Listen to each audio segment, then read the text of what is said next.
এমনভাবে দেশের নেতৃবৃন্দ সহ বিভিন্ন পর্যায়ের মানুষকে ক্ষতিগ্রস্ত করেছে। ব্যাংক বিমা সহ বিভিন্নভাবে দুর্নীতির মাধ্যমে লুটপাটের মাধ্যমে ক্ষতিগ্রস্ত করেছে।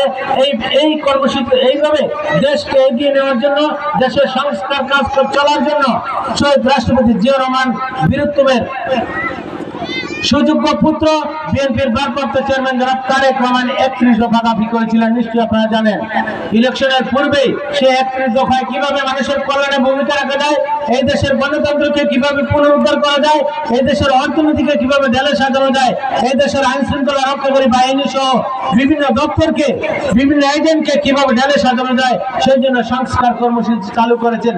তার এই ধারাবাহিকতায় কিন্তু আজকে আজকে এই অঞ্চলে যদি বিএনপি সরকার আগামীতে ক্ষমতায় আসে, আপনাদের ভোটের মাধ্যমে সেই অধিকার নিয়ে কিন্তু আন্দোলন সংগ্রাম করছেন। আমাদের সেই আন্দোলন সংগ্রামের জন্য অন্তর্বর্তী সরকারের প্রধান জনাব ডক্টর ইউনূস সহ সকলদেরকে ব্যবহার অনুরোধ করছেন যাতে অতি শীঘ্রই মানুষের ভোটাধিকার প্রয়োগের যে আন্দোলন, সেই আন্দোলনের এখনো সমাপ্তি হয়নি। অতি দ্রুত যাতে একটি নির্বাচন প্রক্রিয়া বাস্তবায়নের জন্য তারা ঘোষণা প্রদান করে, সেই লক্ষ্যে তারা কাজ করে যাচ্ছেন। আর সেই নির্বাচন প্রক্রিয়া যদি চালু হয়, এদেশের মানুষ যদি আবার ভোটাধিকার প্রয়োগ করে, এই দেশে একটি জাতীয় সরকার গঠন করবেন জনাব তারেক রহমান আপনাদেরকে সাথে নিয়ে। এই অঞ্চলের প্রতিনিধি সহ সারা দেশের বিভিন্ন প্রতিনিধিদের নিয়ে আগামী জাতীয় সংসদ গঠন করতে পারলে, যদি জাতীয় সরকারের প্রধান জনাব তারেক রহমান হন, আমাদের বিএনপির ভারপ্রাপ্ত চেয়ারম্যান জনাব তারেক রহমান যদি আগামী দিনের বিএনপির প্রধানমন্ত্রী হন বিএনপি থেকে, তাহলে এই সরকার আপনাদের কল্যাণে কিছু ভূমিকা রাখবে।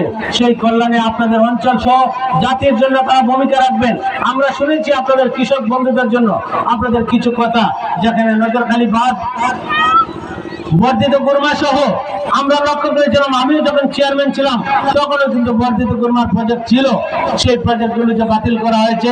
আমরা এই অন্তর্বর্তী সরকারের কাছে অনুরোধ করবো, পাশাপাশি আমরা যদি আমাদের বিএনপি সরকার এই দেশে আসে, আপনাদের মনোনয়ন, আপনাদের ভোটের মাধ্যমে যদি জাতীয় সরকার গঠনের মাধ্যমে জনাব তারেক রহমান যদি এই দেশের রাষ্ট্র ক্ষমতায় আসেন, আপনাদের সেই দাবিগুলো আন্তরিকতার সহিত বাস্তবায়ন করবেন।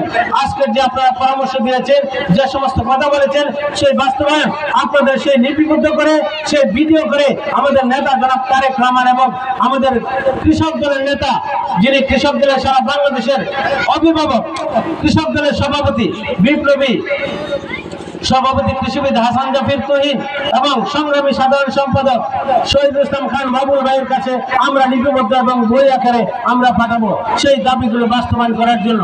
তারপরেও আমাদের এই অঞ্চল সহ সারা দেশের কৃষকের স্বার্থ বিবেচনা করে, বিএনপিতে যদি আগামী দিনে রাষ্ট্র ক্ষমতায় আসে, সেই রকম মহান আল্লাহ যদি সেরকম তৌফিক দান করেন, আপনাদের কিছু ভূমিকা রাখবেন কৃষকের জন্য। সেখান থেকে আমরা আংশিক কিছু বলতে চাই। কৃষকের উৎপাদিত ফসলের ন্যায্য মূল্য নিশ্চিতের জন্য ইউনিয়ন পর্যায়ে সরকারিভাবে ক্রয় কেন্দ্র স্থাপনের উদ্যোগ গ্রহণ করা হবে। যেটা আমাদের উপজেলায় আছে, সেটা আপনাদের ইউনিয়ন পর্যায়ে যাতে কৃষকরা ধান বিক্রি করতে পারে, ন্যায্য মূল্য পায় তার ব্যবস্থা করবেন। কৃষকদের শস্য বীমা করবেন, যেখানে নিশ্চয়ই আপনারা জানেন লাইফ ইন্স্যুরেন্স, জীবন বীমা, আমাদের ফসলের জন্য একটা বীমা হবে, সেটা হলো ফসল বীমা বা শস্য বীমা। আমরা জমিতে চাষাবাদ করব, সেই জমির ফসলের জন্য একটা বীমা করা থাকবে, একটা খরচ নিবে।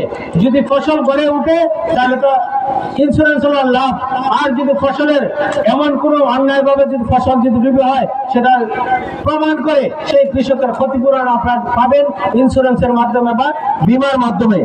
কৃষকদের সেচ ব্যবস্থা সংকট, শহীদ জিয়ার ঐতিহ্যবাহী খাল খনন কর্মসূচি সহ বিভিন্ন পর্যায়ে যাতে আবারও চালু করা যায়, কৃষকের সেচকে সহজ করার জন্য ইউনিয়নের একটি টিম তৈরি করে, যেভাবে আগে অতীতে গ্রাম সরকার ছিল, তারা সবাই মিলে সেচ যন্ত্র কিনতে পারেন। আপনারা যাতে সেচ যন্ত্র কিনতে পারেন, আপনারা যাতে ধান রোপণ করতে পারেন, ধান রোপণের মেশিন আপনারা যাতে কিনতে পারেন সমবায় ভিত্তিক, যাতে কম খরচে সবার প্রয়োজন মেটাতে পারেন। পাড়ায় পাড়ায় বা গ্রামে গ্রামে কয়েকটা গ্রাম মিলেও যদি এরকম করেন, তাহলে আপনাদের শুধু জ্বালানি খরচ দিয়ে, ড্রাইভারের বেতন দিয়ে আপনারা সেই মেশিনগুলো আপনারা বাস্তবায়ন করবেন। সরকার ভর্তুকির মাধ্যমে সেটা ব্যবস্থা করবেন। কৃষকের স্বার্থ এবং উন্নয়ন সহ যাবতীয় অর্থনীতি বিকাশের জন্য কৃষিভিত্তিক শিল্প কারখানা হবে।